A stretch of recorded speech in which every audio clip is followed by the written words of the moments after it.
வெளிநாட்டு பங்களிப்பு ஒழுங்குமுறை திருத்த மசோதா 2026 அதன் தற்போதைய வடிவில் திரும்ப பெறுமாறு மத்திய அரசை வலியுறுத்தி தமிழ்நாடு சட்டப்பேரவையில் அரசினர் தனி தீர்மானம் கொண்டுவரப்பட்டுள்ளது.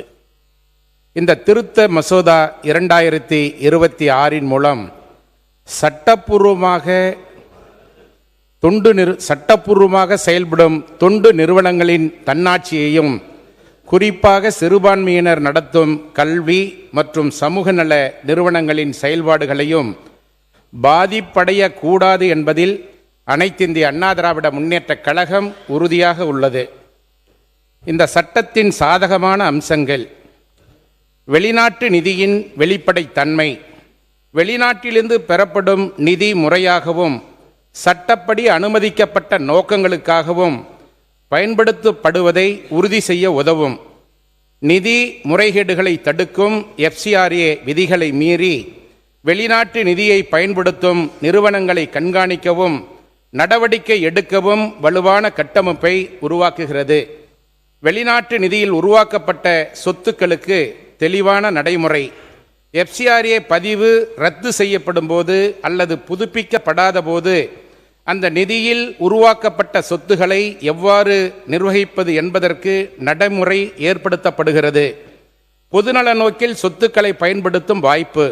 சட்டப்படி நிரந்தரமாக அரசிடம் ஒப்படைக்கப்படும் சொத்துக்களை பொதுநல தேவைகளுக்கு பயன்படுத்துவதற்கான வழிவகை செய்யப்படுகிறது.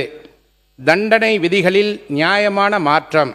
சில FCRA குற்றங்களுக்கு அதிகபட்ச சிறை தண்டனை 5 ஆண்டுகளிலிருந்து 1 ஆண்டாக குறைக்கப்படுகிறது.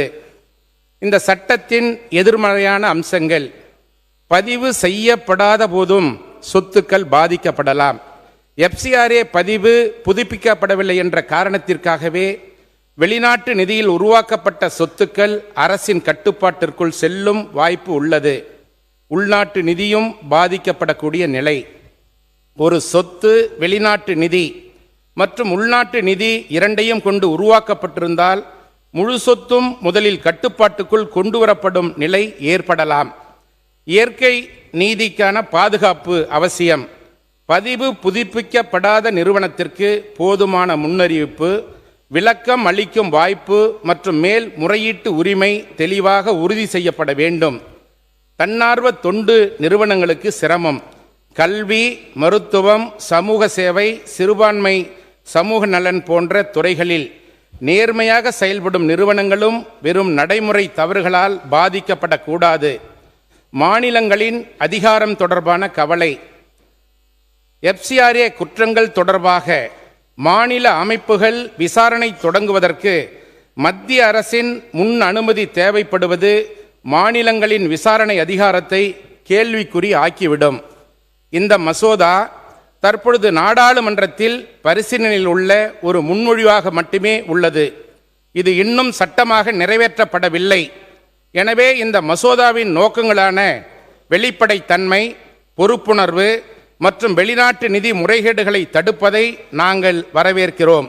அதே நேரத்தில் சிறுபான்மையினர் மற்றும் நேர்மையாக செயல்படும் கல்வி, மருத்துவ, சமூக நல மற்றும் தொண்டு நிறுவனங்களின் நலன்களை பாதுகாக்க தேவையான திருத்தங்களையும் உரிய பாதுகாப்பு அம்சங்களையும் அரசு முழுமையாக பரிசீலித்த பின்னரே இந்த மசோதாவை முன்னெடுத்து செல்ல வேண்டும் என்பதே அனைத்திந்திய அண்ணா திராவிட முன்னேற்றக் கழகத்தின் நிலைப்பாடாகும் என்று தெரிவித்து வாய்ப்புக்கு நன்றி கூறி இடம் சாருகிறேன். நன்றி, வணக்கம்.